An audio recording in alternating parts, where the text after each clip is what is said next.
Sir পার্সেলটা। তুই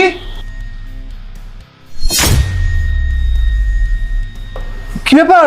ঋষভ তুই?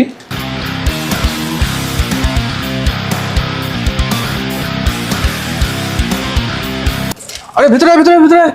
আমি ভেতরে? আরে আয় না, ও কি এতদিন পর? বন্ধু, তারপর বল তোর খবর কি? আর তুই মানে পার্সেল বয়ের কাজ করছিস, কি ব্যাপার? তুই তো এত বড় লোকের ছেলে, মানে কোনো সমস্যা হয়েছে নাকি? আসলে ঋষভ, আজকে আমার এই অবস্থার জন্য আমি দায়ী রে। মানে কিভাবে? আসলে একটা মেয়ে আমাকে ভালোবাসতো, আমিও হয়তো ভালোবাসতাম, কিন্তু হয় না যে মানুষ বেটার খোঁজে, আমিও খুঁজতাম, কিন্তু বুঝতে পারিনি যে বেটার খুঁজতে খুঁজতে আমি আমার যে বেস্ট তাকে হারিয়ে ফেলবো। আমার যে গার্লফ্রেন্ড ছিল তাকে আমি ধোকা দিয়েছিলাম রে। সে ভালোবাসতো আমাকে, কিন্তু আমি তাকে ধোকা দিয়েছিলাম। তাকে ছেড়ে একটা অন্য মেয়েকে ভালোবাসতাম, বিয়েও করে নিয়েছিলাম।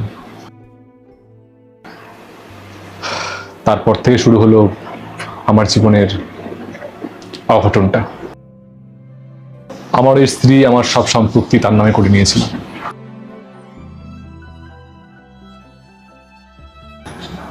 সে ভালো ছিল না রে, তার এক প্রেমিক ছিল, তার সঙ্গে মিলেমিশে আমার সব সম্পত্তি তার নামে করে নিয়েছিল। আর আমি সম্পূর্ণ একা হয়ে গেছিলাম।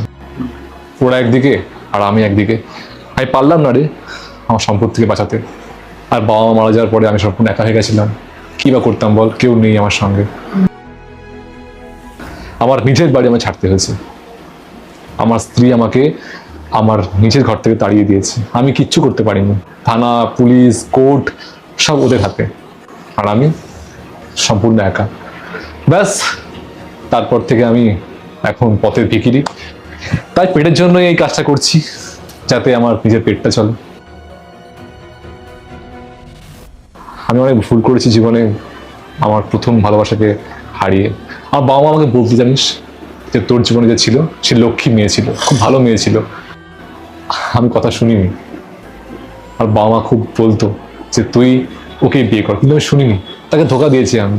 একটা বড় লোকের মেয়ে পেয়ে আমি তার সঙ্গে চলে গেছি, আজ তাকে দুঃখ দিয়েছি। আজ আমার এই অবস্থা আমার জন্যই। বুঝেছি। না রে, তুই সত্যি ভুলই করেছিস, জানিস তো। তোর এটা করা উচিত হয়নি। একটা কথা মনে রাখবি, যে তোকে ভালোবাসবে না, সবসময় তার সাথে থাকার চেষ্টা করবে, কারণ সেই তোকে ভালোবাসে, মনে রাখবি। আর এসব বড় লোক টড় লোকের সঙ্গে গেলে